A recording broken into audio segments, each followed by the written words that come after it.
गट्टू गोपाल। जन्माष्टमी की रात थी। रात के 9 बज चुके थे। गट्टू चिंकी के घर सोसाइटी की सारी औरतें और साथ साथ सारी बाल गोपाल सेना इकट्ठी हुई थी। कृष्ण भगवान की मंदिर में काफी सारे फल और विविध व्यंजन रखे हुए थे, जो देखकर बच्चों के मुंह में पानी आ रहा था। बच्चों, संयम रखो, अभी तो हमें बहुत कुछ करना है। कान्हा जी का नाम स्मरण करना है, उनके भजन गाने हैं और कृष्ण जन्म की कहानी भी सुननी है।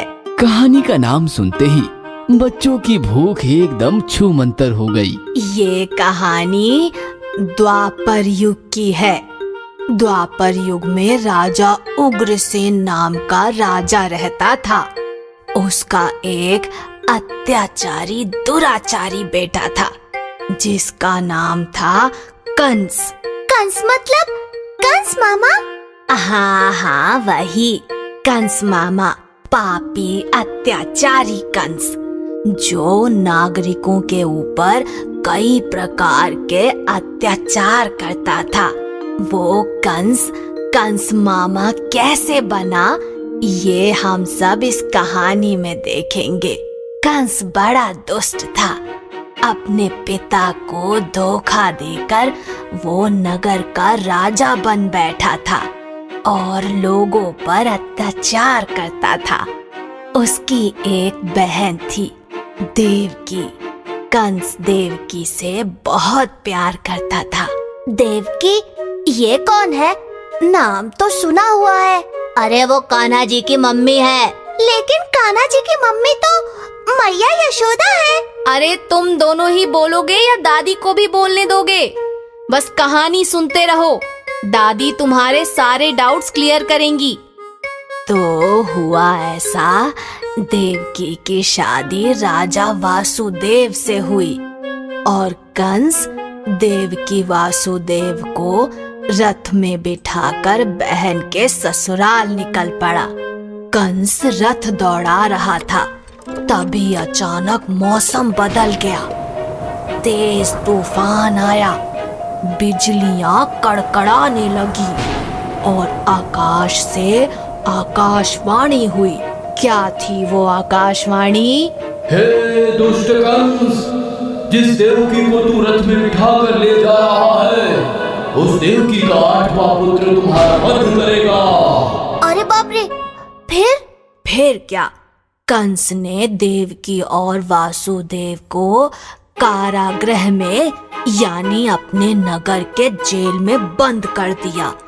और जब भी वासुदेव देवकी का कोई बच्चा होता, पहरेदार कंस को खबर करते और कंस जाकर उस बच्चे को मार देता।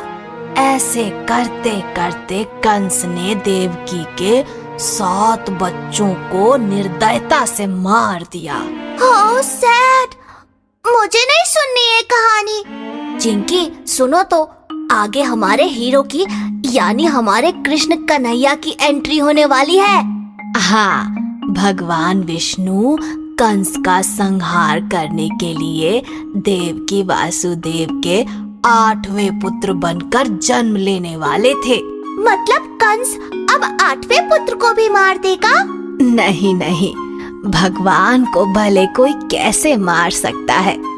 विष्णु जी ने माता माया से मिलकर एक प्लान बनाया।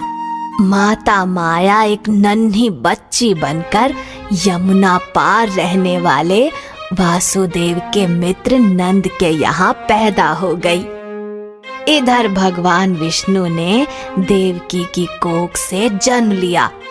जैसे ही 8वां पुत्र जन्मा, सब पहरेदार सो गए। जेल के दरवाजे अपने आप खुल गए। जमकर बरसात होने लगी और फिर वासुदेव जी बच्चों को एक टोकरी में रखकर यमुना नदी पार करते हुए नंद जी के यहाँ जाने लगे। नाग देवता अपने हुड से बच्चों को बरसात से बचाने लगे। बच्चे के पैरों का स्पर्श होते ही नदी का पानी भी रास्ता देने लगा। यही ना हमने टीवी में देखा है ये सब। बिल्कुल सही। वासुदेव जी ने अपना बच्चा माँ यशोदा को सौंप दिया। उनके यहाँ जन्मी मायावी बच्ची को लेकर वो फिर से कारागृह में आ गए। फिर कंस आया और उसने बच्चा समझकर उस बच्ची को मार दिया। लेकिन वो बच्ची तो माया थी। उसने माया का रूप लिया और बोली, हे मूर्ख कंस, कितने भी प्रयास कर तू नहीं बचेगा, क्योंकि तुम्हें मारने वाला बच्चा धरती पर जन्म ले चुका है। अब तेरा विनाश निश्चित है। वो 8वां बच्चा और कोई नहीं, विष्णु जी का अवतार हमारा मुरली मनोहर कान्हा था, जो कंस के चुंगल से आजाद होकर नंद और नंद रानी यशोदा के साथ बाल लीलाएं कर रहा था। अब समझा, कान्हा जी की 2 मम्मी थी। एक थी माता देवकी और एक थी मैया यशोदा। बातों बातों में 12 बज गए। अचानक आसमान में आतिशबाजी होने लगी। वातावरण उत्साहित हो गया और कृष्ण जन्म का मुहूर्त शुरू हुआ।